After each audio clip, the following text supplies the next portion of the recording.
everyone, Maki here. It's been over a year since the release of the movie GUNDAM SEED FREEDOM. The fans are still excited, and the anticipation for the new Freedom Zero is growing.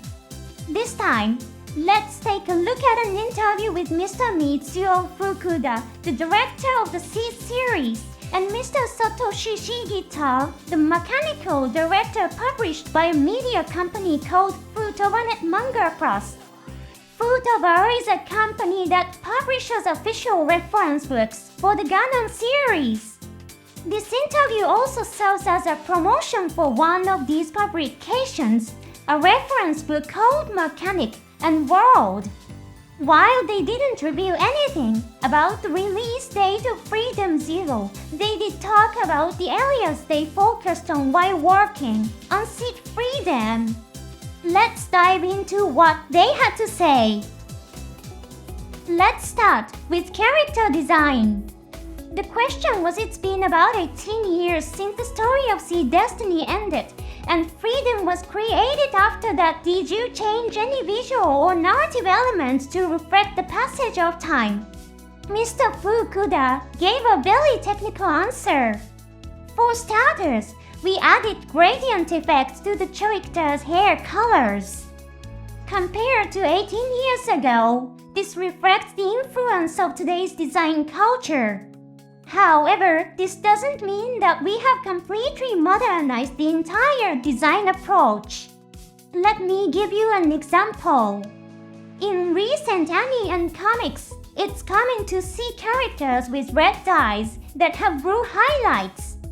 Personally, I'm not a fan of this technique. Even though we are working in fiction, it just doesn't feel like it could exist in reality. A highlight refers to the way light is reflected in the eyes. A typical example would be a small, round glint of light. How you express a highlight, its shape or color, is an important element in character design. Mr. Shigeta added to Mr. Fukuda's comment. The example Mr. Fukuda mentioned might look interesting in a static illustration, but it doesn't really fit well with the world we create in animation. Mr. Fukuda continued. If you have a character with that kind of eye color, it throws off the balance of the story. These kinds of insights from Mr. Fukuda can also be helpful when creating fan art. If you want to draw something that fits into the world of the SEED series, taking his opinions into account could help you achieve better results. Of course, it's important to remember that these are just Mr. Fukuda's personal views. For example, Amati Yuzuriha, the protagonist of G-Clax, has red highlights in her blue eyes. This is a clear case of a character whose design goes against Mr. Fukuda's preferences. It's not a matter of who's better or worse. It's simply a matter of each creator's unique style and sensibility. In the world of painting, for example, there are both abstract and realistic forms of expression. They aren't ranked in terms of superiority, but evaluated based on individual taste. If you pay attention to the highlights in the eyes of the characters while watching different Gundam series, you may make some new discoveries. They talked about the direction of the battle scenes. The question was, what were the key elements you prioritize in the production of SEED Freedom? Mr. Fukuda answered as follows. A movie is fundamentally different from a TV anime in that it's a longer format. Because of this, we had to be more careful and deliberate in how we structured the story. We knew from the beginning that the last part of the movie would have flashy, dynamic action with a strong sense of entertainment. That's why we felt it was important not to start with dynamic action.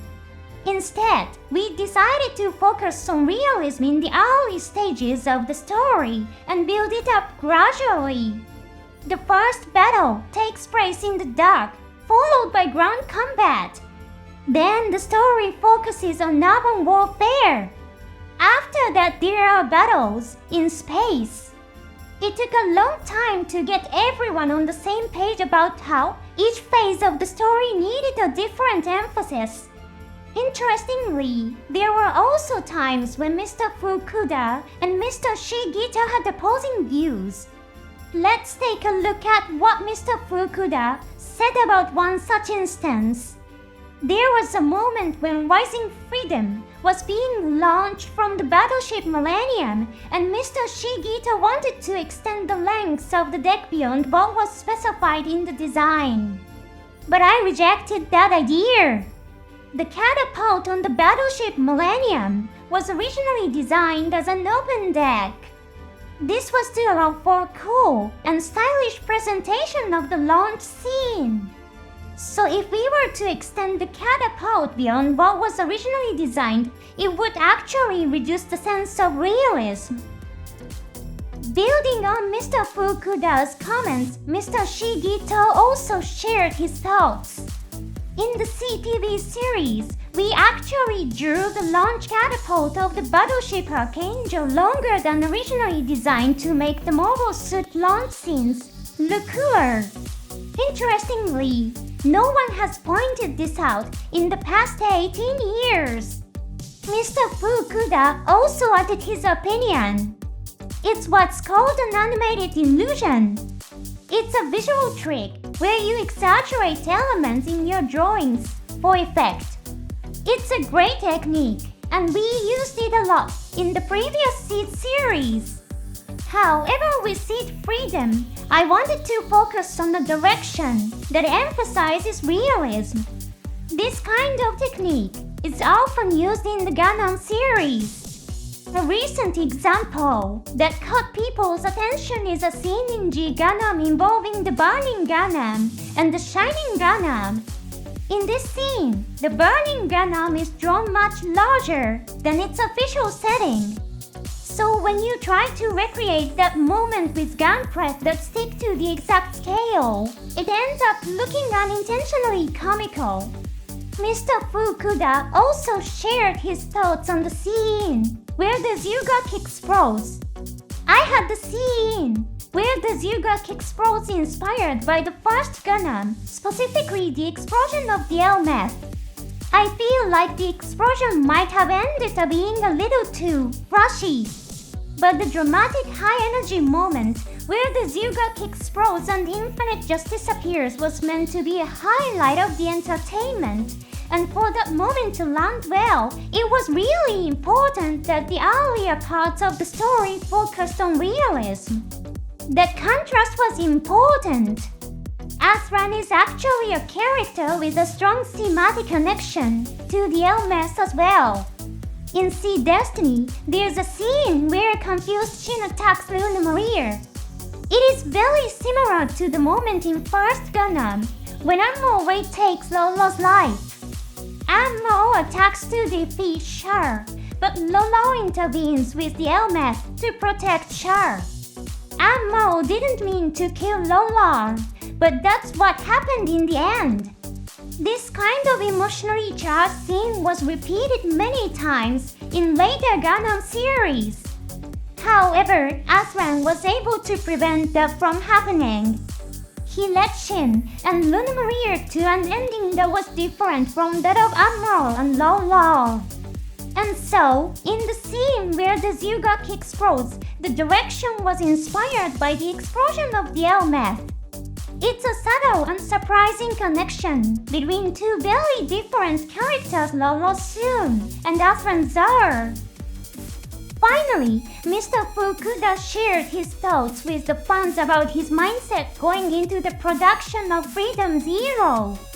We can't make something that's exactly what everyone expects. That's not the kind of mindset we work with when we make this. However, we want to make something that everyone will enjoy. Please look forward to it. That's a pretty passionate comment. Depending on how you look at it, it might sound a bit surprising, but at its core, it's an expression of his determination to give his all as a creator. Mr. Fukuda has made similar comments in the past. Young staff members sometimes strive for what they think is the seed style, but that won't allow them to surpass the previous works. What's important is to focus on bringing out the strengths of the story right in front of us. This reflects Mr. Fukuda's belief that a work that only fulfills fans' expectations can't deliver truly powerful emotions. So what kind of story will Freedom Zero be? Since it's a prequel to Freedom, it will probably show the early days of Kiro's work as a campus member and the emotional struggles he goes through.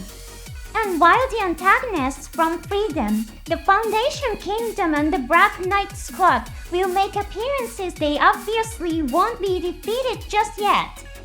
Focusing on these elements alone might make it seem like the story could get pretty serious and heavy. But perhaps the goal is to provide a fun and entertaining experience while still staying consistent with the events leading up to Freedom. Let's look forward to it with high hopes. Thanks for sticking with me to the end. See you in the next episode.